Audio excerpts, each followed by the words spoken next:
Buenas tardes. Happy Pride Month, everyone. I am Dr. Rosemary Celaya Alston, and I'm here with my climate comadres, both Consuelo Zaragoza and Marie Dahlstrom. On behalf of Tia Chucha's Centro Cultural and Bookstore, Familias en Acción and Abuelas en Acción, a multicultural podcast for our common good, welcome you to our conversation with Dr. Michael Méndez, author of Climate Change from the Streets, How Conflict and Collaboration Strengthen the Environmental Justice Movement. Dr. Méndez writes about environmental policies in California, with many being the result of community residents at the front lines of pollution, resisting, protesting, and collaborating with the state for more equitable environmental policies. His book, Climate Change from the Streets, provides valuable lessons learned for replicating equitable climate action policies across the United States. Today's author reading is part of our Climate Comadres series, focused on equitable climate solutions that benefit all community members, including those who are the most vulnerable. Our knowledge and actions are rooted in optimism and hope, knowing that we, the people, have the power for equitable climate action. Ayanna Elizabeth Johnson and Catherine Wilkinson write, can you imagine the community that we heal the climate crisis? It will not be just you. It will be a technological salvation. It will be all of us. Thank you to Karen Ugarte and Tia Chucha's team for all they did to make this event possible. And thank you to Familias en Acción in Portland, Oregon, for their wonderful support for Abuelas en Acción, a podcast for our multicultural common good. You can purchase Climate Change from the Streets through Tia Chucha's with the link available on the chat. Please post any comments or questions on that chat, as Dr. Mike will respond to those after his reading. Now, here's our intro to our major presenter today. Dr. Michael Méndez is an assistant professor of environmental planning and policy at the University of California, Irvine. Michael has been more than a decade of a senior level experience in the public and private sectors, where he consulted, actively engaged in the policymaking process. In 2021, California Governor Gavin Newsom appointed Dr. Méndez to the Los Angeles Regional Water Quality Control Board, the board that regulates water quality and in the region of 11 million people. As a youth in Pacoima, Sylmar, and Lakeview Terrace, Michael was surrounded by people resisting environmental racism, whether protesting the sitting of landfills, or organizing to demand the cleanup of toxic properties. They sought to understand how the situation originated, to develop alternatives, and to imagine new environmental future. And we just were informed that our guest speaker and presenter today is a recipient of the Andrew Conrich Fellow. And so we would like to congratulate him, and he's going to talk a little bit more about that. Welcome, Mike. We're so excited to have you.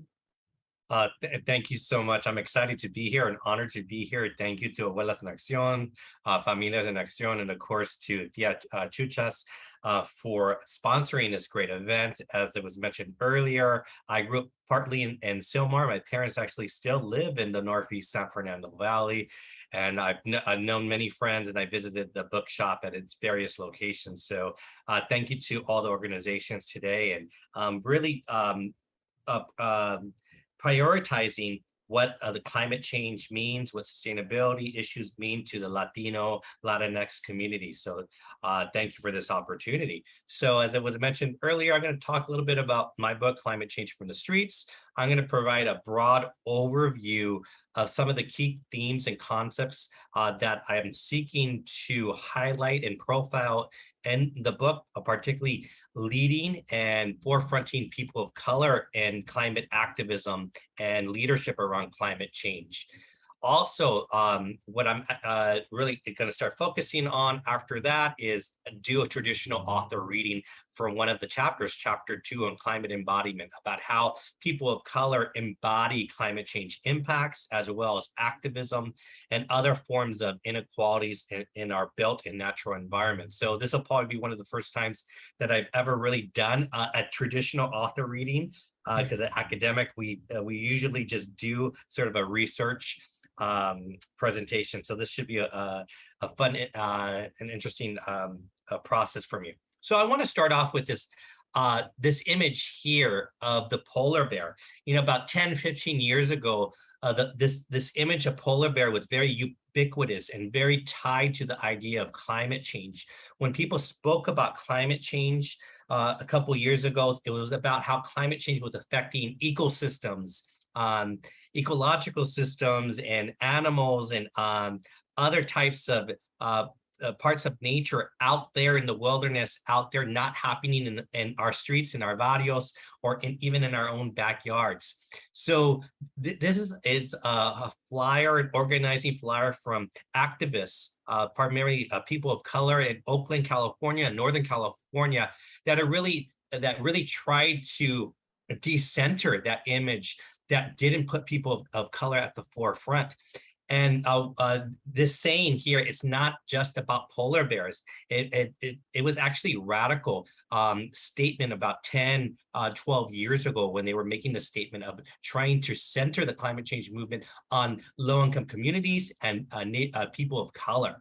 So as we can see from this flyer here, they're arguing it's not just about climate, it's not just about polar bears. Climate justice is about youth. And you'll notice here, the word youth is emphasized as the individual, really trying to put that human-centered approach to climate change activism in places like Oakland, which at the time was almost 2/3 of people of color. And one key quote in the research that I have done over the last 2 decades on climate justice and environmental justice in California and beyond is this quote from Brian Brevich. He's the co-director of the West Oakland Environmental Indicator Projects. This was a people of color led organization that focused on environmental justice. And he told me a couple years ago is, up until the last decade, climate change tended to be a white, affluent issue about saving rainforests and polar bears. It hasn't had deep relevance for people trying every day to get by in their urban centers. Most of the messages of climate change are about eliminating global greenhouse gas emissions and not about people. So again, here, trying to decenter the abstract notion of climate change that is happening out there, somewhere outside in the wilderness, and not in our own backyards, not climate change from our streets. Having more representative messages and frameworks around climate change is important, because in places like California, we are experiencing a major climate change crisis and historic racial unrest. In the last several years, millions of people have been impacted by multiple disasters, fires, blackouts, heat waves, droughts, hazardous air quality, a deep economic recession, and of course, the ever-present COVID-19 pandemic. These are all major life events, and these compounding of disasters have cascading health, social, and economic impacts. And due to existing structural inequality, these impacts are disproportionately affecting low-income people of color. To address the climate emergency, activists and policymakers have proposed the Green New Deal at the federal level. Many of you know this as a radical proposal to decarbonize our economy and address poverty and inequality. However, for the last 2 decades, low-income communities of color have also pushed state and local governments to experiment with reducing greenhouse gas emissions and approaches that also address inequality and public health. These efforts in climate change experimentation have become contentious and are often met with significant resistance. Well, I'm supportive of the Green New Deal. I'm here to say that there's nothing new about the Green New Deal. Climate change experiments in places like California since the year 2005 have been all-out street fights. Environmental justice activists are often pitted against traditional environmentalists who favor the least costly mitigation solutions, which do not necessarily maximize equity and public health outcomes in low-income communities of color. These conflicts over climate change are cultural at their core. They illustrate that although the science of climate change is clear, policy decisions about how to respond to its effects remain contentious. Even when such decisions are claimed to be guided by objective knowledge, they are made and implemented through political institutions and relationships and all the competing power and racial struggles that this implies. So if we look towards the example of California, it reveals the contingent nature of climate change policy, the assumptions and social, political, and cultural attitudes that often create conflict between community understandings of local environmental conditions and the prevailing global top-down conceptualization of climate change. In California, tensions between different approaches to addressing climate change are often centered on the politics of scale, economics, class, and race. These differences in worldviews, if unacknowledged, can lead to the breakdown of trust, even among groups that are nominally working towards the same goal, reducing the harm that climate change would do to human societies and our planets.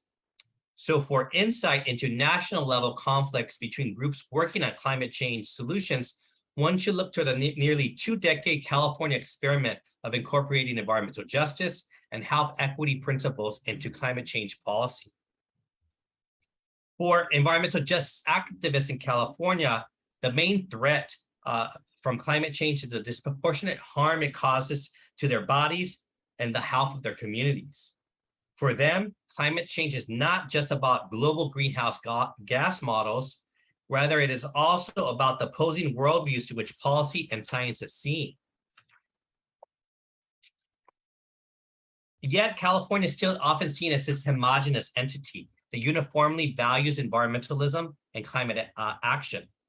This image universalizes the idea of climate change and detaches it from its cultural settings. It also obscures how the localization of environmental policy and science within the state involves processes of public conflict and legitimacy.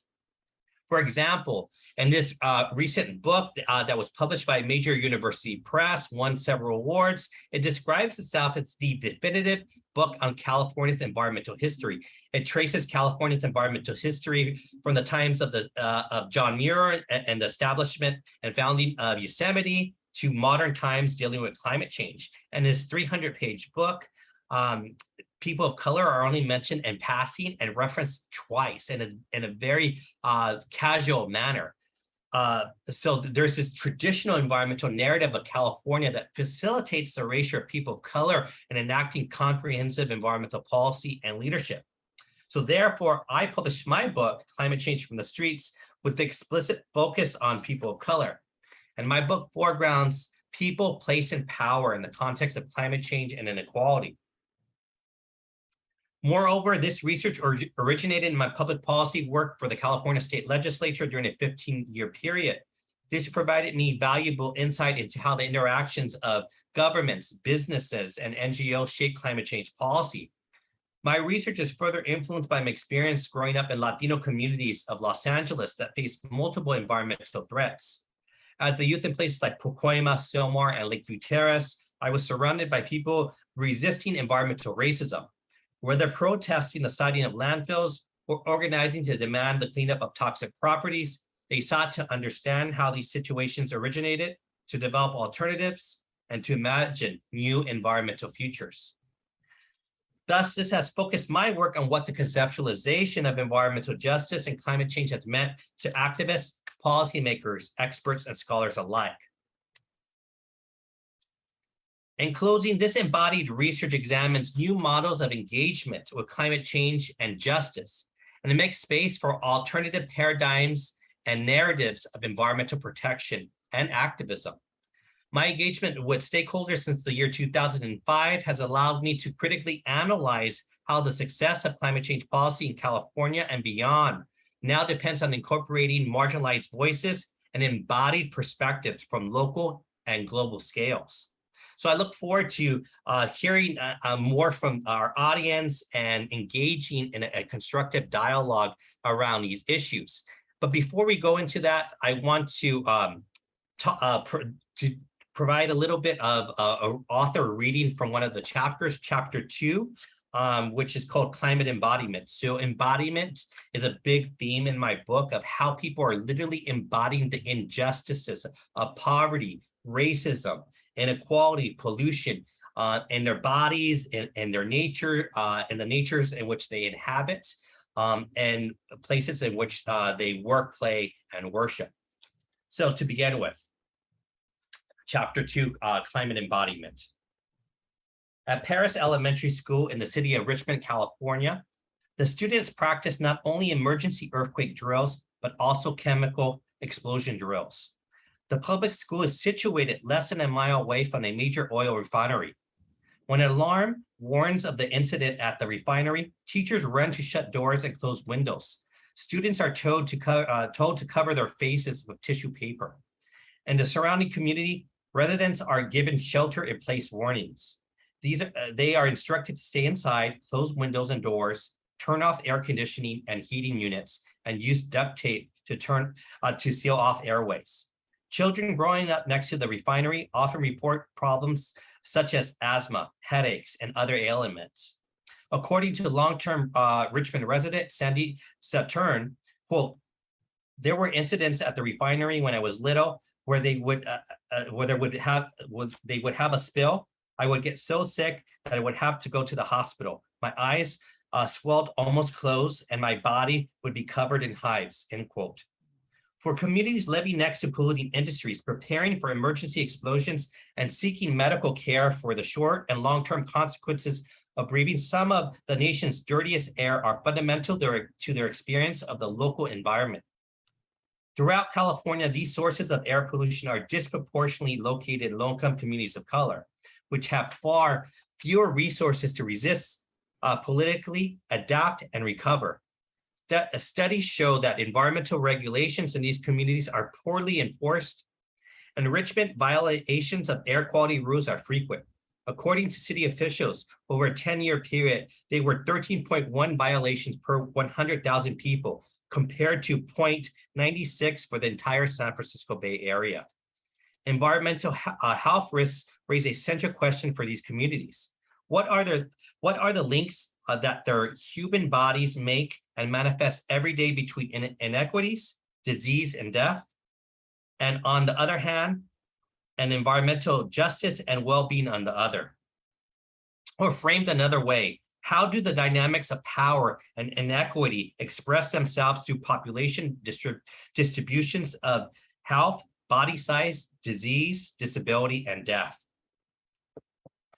Areas such as Richmond has given rise to forms of activism centered on environmental justice, which attempt to redress the structural and historic inequities that expose low-income communities of color to harm from fossil fuel burning and other forms of industrial pollution. The ways in which environmental justice advocates view climate change are directly informed by their lives in such communities. Many have expressed or seen firsthand the physical harm that residents suffer in neighborhoods close to polluting facilities. Their perspectives on pollution are embodied and concerned with its physical and social dimensions. Their measures of pollution are often community-based and qualitative, rather than abstract and quantitative. Their local values and goals tend to be at odds with those of the policymakers, traditional environmental organizations, scientists, and bureaucrats who shape climate action at a global scale. This chapter examines the theories and perspectives that environmental justice advocates bring to their work in climate change from the streets. Key to the worldview is an understanding of the human body as a site of intersection between social, political, and environmental dynamics. Activists view climate change as an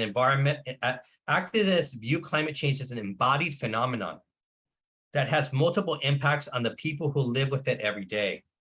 These insights are tied to a keen sense of the ways in which health is determined not just by physical choice, not by personal choices or genetic makeup, but by the range of social and historical factors that hinge on race and class. Through organizing and lobbying efforts, environmental justice advocates have been able to disrupt and the dominance of the carbon reductionist worldview in climate change policy. They have introduced embodied local forms of knowledge and perspectives into public debate and transformed climate change solutions. Their worldview that environmental justice advocates share has its roots in communities such as Richmond, California, and its origin and workings are key to understanding climate change from the streets. Richmond is home to one of the world's largest oil companies, the Chevron Corporation. Its refinery is also California's single largest source of greenhouse gas emissions. Chevron released 4.5 million metric tons in 2010 alone. Established over a century ago, it processes more than 250,000 barrels of crude oil each day. Chevron spans across 5 square miles of Richmond, and its smokestacks are as tall as skyscrapers. The hundreds of tanks that dot the refinery can hold up to 50 million barrels of gasoline, jet fuel, and diesel fuel. The Chevron refinery releases nearly 600,000 pounds of other hazardous and toxic emissions into Richmond's environment each year. Over 25,000 people, including those and 2 public housing projects, live within 3 miles of the refinery, and less than a mile away are playgrounds and 2 public schools. Nearly 85% of these residents live below the federal poverty level, and more than 2/3 are people of color. Environmental justice groups argue that refinery pollution not only fuels climate change, but also contributes to high rates of asthma, cancer, and heart disease. According to the California Department of Public Health, Richmond residents of all ages are almost twice as likely to go to hospital emergency rooms for asthma attacks as others living in the region. African Americans in the area in particular have the highest rate of asthma emergency visits and admissions in the county, at a level 4 times that of other racial groups. A 2018 study by Laura Cushing found that California facilities emitting the highest levels of both greenhouse gas emissions and particulate matter tend to be located in neighborhoods with higher proportions of residents of color. Another study has confirmed this trend even when controlling for household income for a wide range of co-pollutants, including particulate matter, nitrogen oxides, and sulfur dioxide. Chevron's Richmond refinery exemplifies the difference between mainstream and environmental justice views of climate change and its relationship with various forms of pollution. The chief objective of California climate change policy is to reduce global greenhouse gas emissions. But environmental justice advocates argue that climate action should also address equally pressing problems with local air quality, which are caused not by greenhouse gas emissions, but by other harmful solutions that are often released with them into the atmosphere through the burning of fossil fuels.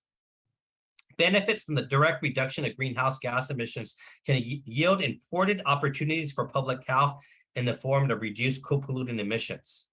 Environmental justice groups began with this premise that climate change policy should take a holistic approach that integrates multiple pollution dimensions. For them, efficient policy design would seek greater greenhouse gas emission reductions where health co-benefits are most needed. Activists contend that the failure to maximize pollution reductions in the state's most affected areas, such as Richmond, could reinforce a history of unequal exposure. Several environmental justice health researchers have supported this premise and argue that policies that focus exclusively on reducing greenhouse gas emissions can be ineffective in reducing pollution, particularly reinforcing structures of environmental inequality. Climate change is a complex problem involving intricate interactions among biological, physical, and social systems. Holistic Solutions demand collaborations among scientists, policymakers, and diverse publics, including active consultation with the communities most burdened by climate impacts. Using the concept of climate embodiment, I examine how environmental justice groups are creating new forms of environmental expertise. This expertise has its roots and experience.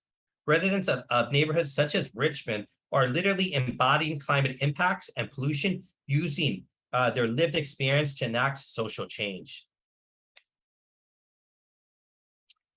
Humanizing climate change is not an easy endeavor. Policymakers and traditional environmental organizations are often invested in global scale perspectives of the problem.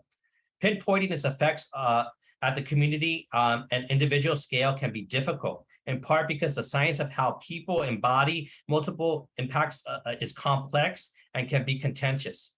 Environmental justice advocates, however, are gaining influence in the public policymaking process. I was introduced to an embodied approach to climate change when I met Mary Rose Tarouk, an advocate with the Asian Pacific Environmental Network.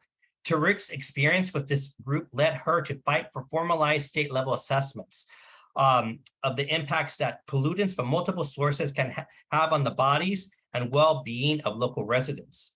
This multifaceted experimental approach has directly shaped her activism around climate change. I sat down with her a year after a major fire at the Chevron refinery in Richmond. The fire on August 6, 2012 engulfed 19 workers and sent 15,000 area residents fleeing to hospital emergency rooms after suffering from respiratory problems and vomiting. It created a vapor cloud 4 miles wide of sulfuric acid and nitrogen dioxide, chemicals that can affect the skin, eyes, and respiratory and gastrointestinal tracts. The fire also released greenhouse gas emissions that fuel climate change. This was the third major fire at the oil refinery in 12 years. All were caused by leaking pipes, and federal investigators blamed the fires on Chevron's negligent safety culture, flawed emergency response, and failure to inspect and upgrade vulnerable piping. Tarouk, a Filipina American whose indigenous Tagalog last name means to know, has worked for over 15 years in environmental justice movement, and she traveled to various organizations. And she really talked about how, and I'll conclude here, really talked about how this was an embodied experience for her engaging in climate justice activism because she saw her children and family members being affected by the fire at Chevron refinery, developing asthma. So for her, it was an embodied perspective, and a direct quote was that it was like Mama Bear protecting her children. And that was really propelled her into climate change activism and specifically environmental justice activism. So as you can tell from this brief reading of Climate Embodiment, how these impacts, these fires, and various forms of pollution from the Chevron refinery, California's single largest greenhouse gas emitter and one of the largest polluter of local pollution that affects people's health, has fueled much activism around climate change and environmental justice. So thank you for this opportunity and look forward to having an engaging conversation. Well, that's really loaded in terms of sharing of that chapter and what it's done to people. And we don't think about it when we see these smokestacks everywhere in different refineries everywhere as well. So thank you for that. I want to remind our listeners also that if you have any questions or comments, to please do so. Mike, could you please tell us a little bit about your family's business, Rudy's Bike Shop, and what you learned as a child from your neighbors about environmental inequities and how you were guided to, in your career, a passion for environmental policy and justice? Yes, so this is an interesting question, and thank you. One of the two things, besides growing up in the environmental justice community, was my experience of my family owning a small family-run immigrant serving local business business he struggled to survive. My parents opened Rudy's Bike Shop, the first Latino-owned bike shop in the San Fernando Valley, which at the time was a region of 1.1 million people and did not have a Latino bike shop, and very few bike shops in Northeast San Fernando Valley. And they opened that after my father had worked at the Van Nuys General Motors plant for many decades, along with my grandfather and uncles, and they closed that.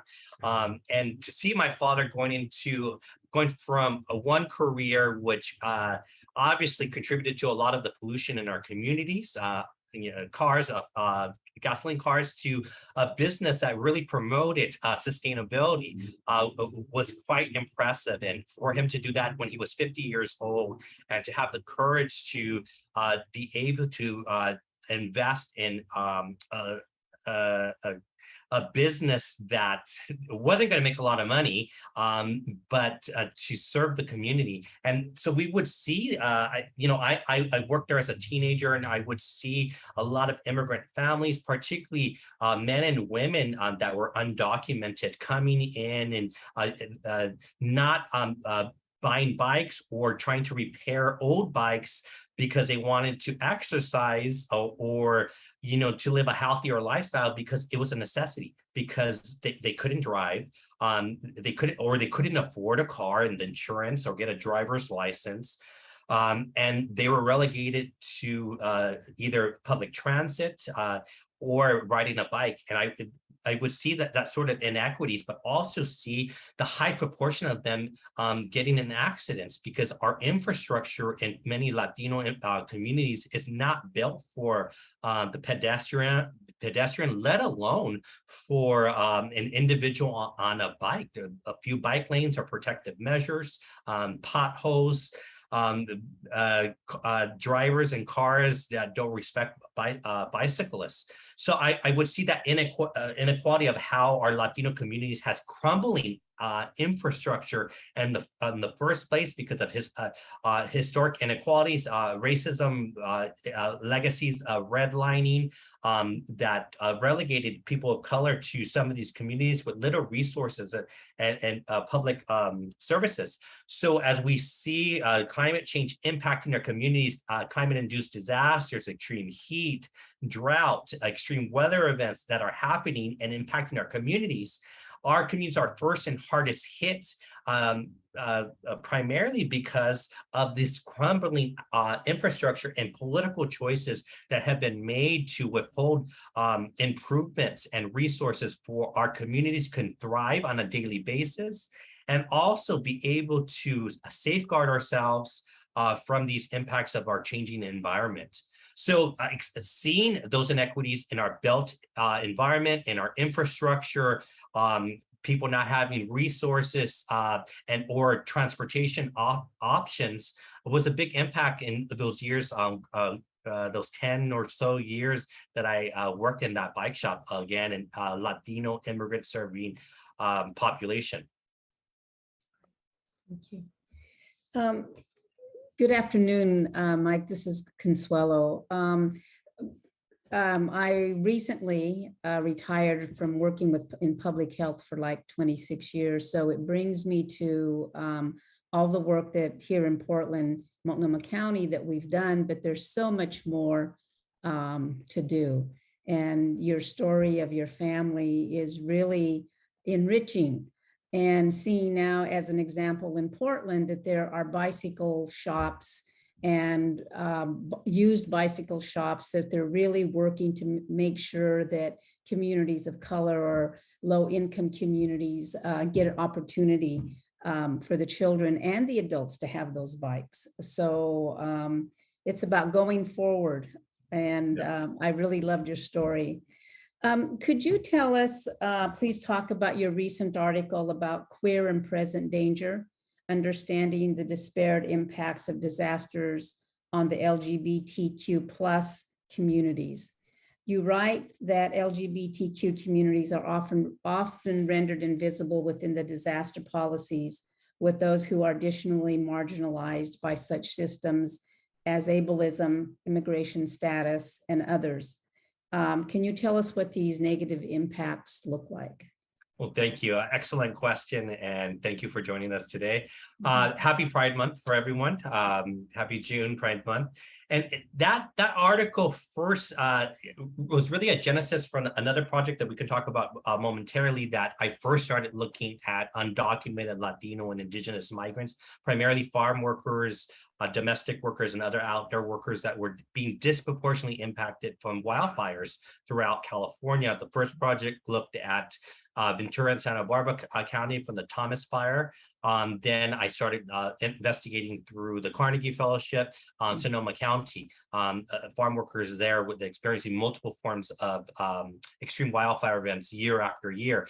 And Sonoma County, unlike the Central Coast of Santa Barbara County, has a much higher population of LGBTQ population, including Latinos, that are coming from the San Francisco Bay Area, because at the time, maybe 5-10 years ago, was a much more affordable area than San Francisco and the immediate San Francisco Bay Area, not so much anymore.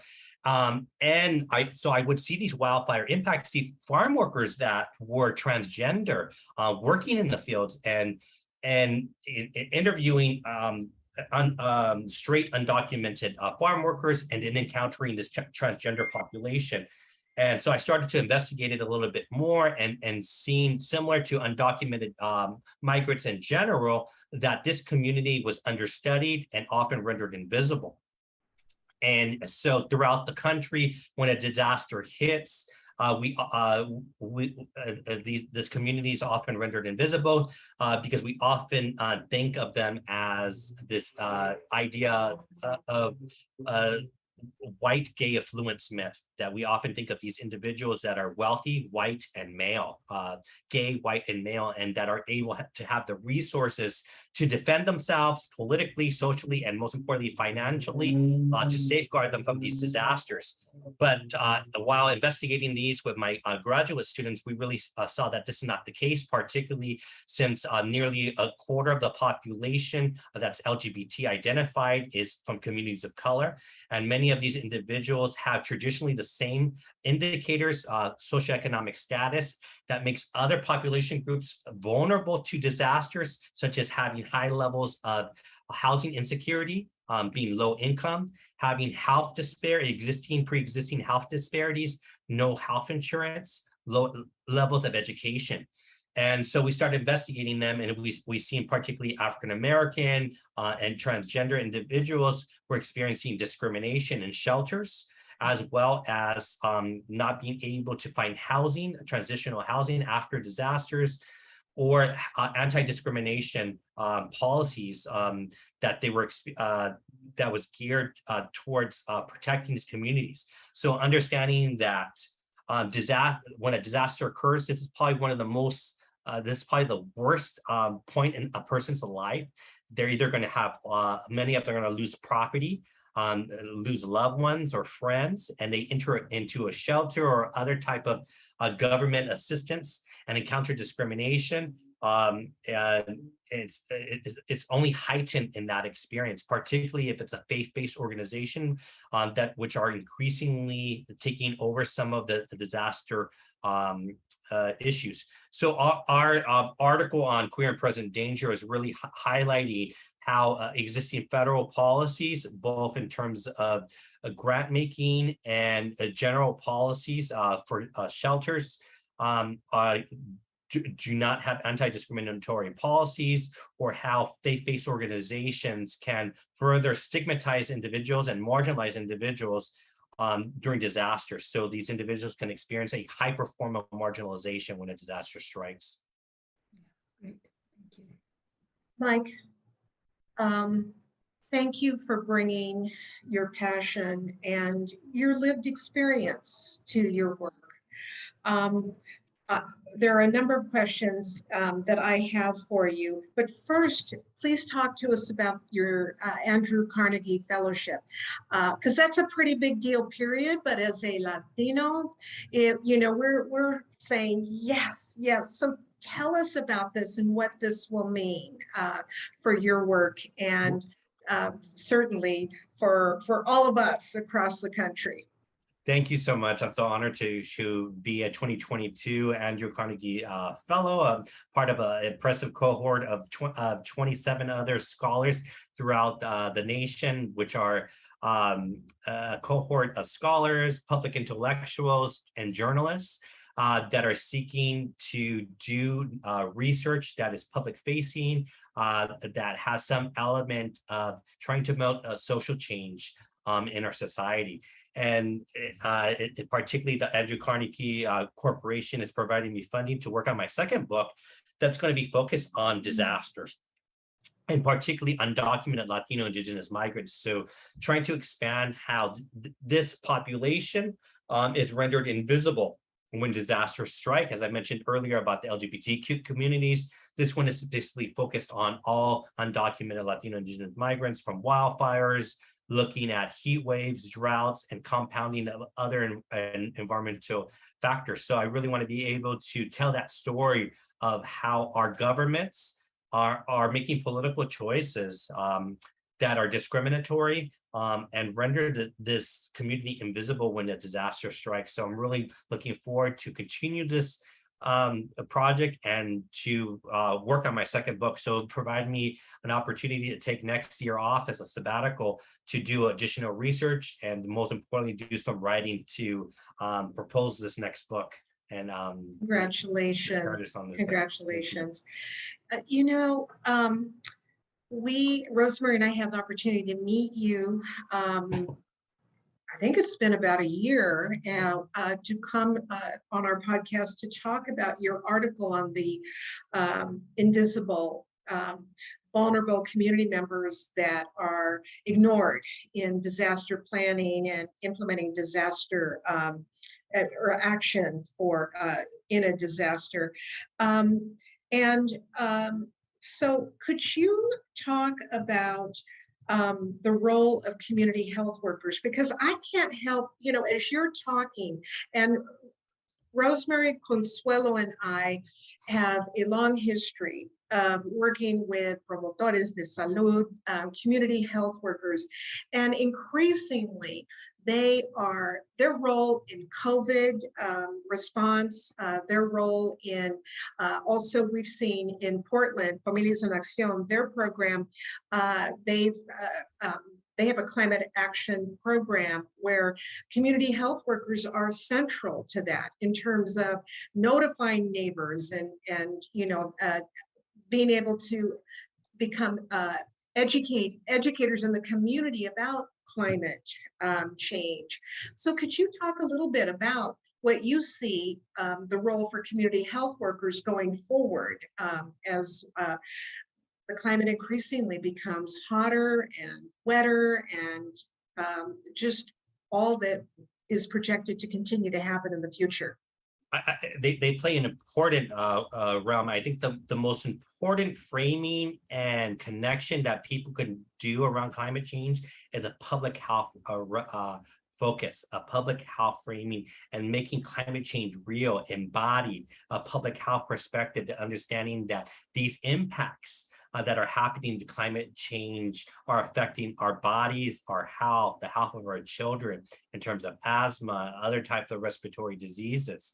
And that's why I wanted to read a small sample of climate embodiment. And that idea of embodiment really comes from the field of public health. Nancy Krieger's work on how poverty, social inequalities are embodied physically and symbolically in people and their health. And just to put in context of these disasters, particularly for undocumented migrants, thinking about these individuals, particularly indigenous migrants, and making the distinction that they're not Hispanic, they're not Latino, but they're indigenous. So they come from a region in Latin America, particularly southern Mexico and Central America, where they're marginalized because of their culture and their languages, and because of that marginalization, they're already working in occupations, particularly in agricultural that are first and hardest hit from climate change. So we traditionally think of migrants coming to the United States because of violence, socioeconomic inequality and recession and trade wars, which are traditional push factors. But increasingly, because of environmental decline and climate change, drought, extreme weather events that are wiping out economies, agrarian economies, are further fueling and pushing migrants, and particularly indigenous migrants, to the United States and places like California to work again in agriculture. And then they come to the United States and they're first and hardest hit again because of their undocumented status, their ingenuity by climate change. So there's this feedback, cyclical injustices of climate change that they experience in their homeland. They migrate to the United States, hoping to get away from the disproportionate impact that climate change had on them. But then they, because of their marginalization status here, they're relegated to these jobs that are first and hardest hit from our changing environments. And the biggest impact is their health. Many of them are suffering from a lot of health disparities. And the field of promotoras, the environmental health field, are key to documenting and understanding those issues. And the labor organization, migrant rights organization, teaming up with these public health and individuals is quite important. A second aspect of the research that I'm doing on these on wildfires, it's working with epidemiologists to do health risk assessments of what does it mean when, from these hours, days, and weeks sometimes that these farm workers are working in this toxic hazardous air quality. How does that translate to morbidity and mortality rates? So the documentation to be used in advocacy and policy change is quite important, and educating workers of the impact of prolonged exposure in terms of short-term and long-term health impacts is important to for these farm workers to know, and to educate, most importantly, policymakers, where we can have some change. Well, you know, and you mentioned it, as we go forward, the politics are going to enhance pitting the different groups against one another. And so it's up to us to be able to stand firm, to tell our stories, to tell the stories of those who are unable to share their experiences. You've talked about this, the continuous impact of slow violence that just hits community members day in and day out. And it's those stories that we have to be able to publicize. Rosemary and Consuelo, I know you want to jump in. I see Rosemary has got to look like I know you want to. You know, I so appreciated the slides, Michael, because when you see the visual of your body and all of the other stuff that, I mean, when I looked at that, I was like, oh my gosh, that's really telling the story of what's happening. And I love your use of word of embodiment, because it affects our mind, body, and spirit on all levels. But I think the education portion is absolutely right on in terms of our community health workers understanding and knowing what you know, what the impact is, both short term. Yep, that's the slide. It's amazing when you begin looking at that of what's going in and what we're breathing and how is that impacting and affecting us day in and day out, especially those of us who are near facilities that we're breathing it. Yeah. You know, one of the major chronic diseases here that we have because of the amount of fields that we have for cotton is valley fever. And not only are our kids and us getting valley fever, but our dogs are getting valley fever. Our animals are getting valley fever. And when you begin looking at this from a very focused view, I think it's critical to understand. So that education is important. And yeah, I really do agree that our community health workers are helping document what's happening. And that's critical to your book and to our moving forward in terms of. Mike, you want to add some final words before we end, and then Consuelo, I'll have you jump in, okay? No, I thank you for this opportunity. And I think, again, as everyone was mentioning earlier, how critical it is to tell these narratives and to tell them from a human-centered approach and make climate change real, telling the stories from the fields, from the oil fields, from the farm worker field to the oil field, and how individuals are impacted disproportionately, and also from an intersectional perspective. And I don't know if you noticed that the human body was a woman's body, and I intentionally really focused on that and really understanding that it's not just people of color that are being disproportionately impacted by climate change, but it's women of color and their children, or women of color that are of indigenous background and are at multiple inequities. And being able to tell the differences of these inequalities and trying to find solutions and broadening our perspective of what climate change is as a problem, of what communities and neighborhoods are affected disproportionately, and how together we can build a solution and a framework that is more inclusive and more real to the embodied experience that we're experiencing in the streets, or climate change from the streets. You know, and thank you. I would just like to add, when we talk about community health workers in Multnomah County Health Department, for years, there was a whole training, not only within for staff that were in those capacities, but also training in communities, you know, for a variety of things, whether it was working with direct communities, if it was working with teens, whatever it was. And we know the impact that communities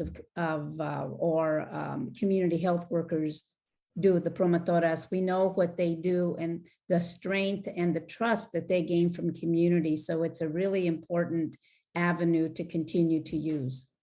Yeah, definitely. Yeah. Thank you, Mike, for all that you do. And I'll tell you what, my hope lies with your students, what you are teaching them, mentoring for them, because we count on these smart students to be out there teaching all of us what we should be doing and what we can do for a more equitable approach to climate change or climate action. We have no choice. We must do it now. So thank you again, Mike, for being with us. And I want to remind our viewers and listeners that you can order Climate Change from the Streets from Tia Chucha's books at tiachucha.org.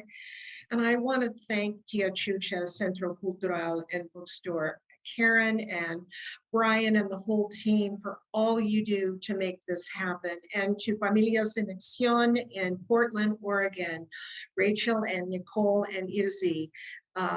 Again, you support us, and this is important to us to be able to bring presenters like Dr. Méndez to share their expertise and their passion, to share stories and to change the narrative on what we commonly hear from the government and white dominant culture about how to for climate action. So thank you. Thank you for being with us here today. And please join us on Abuelas en Acción, a multicultural podcast for our common good. Buenas tardes. Thank you.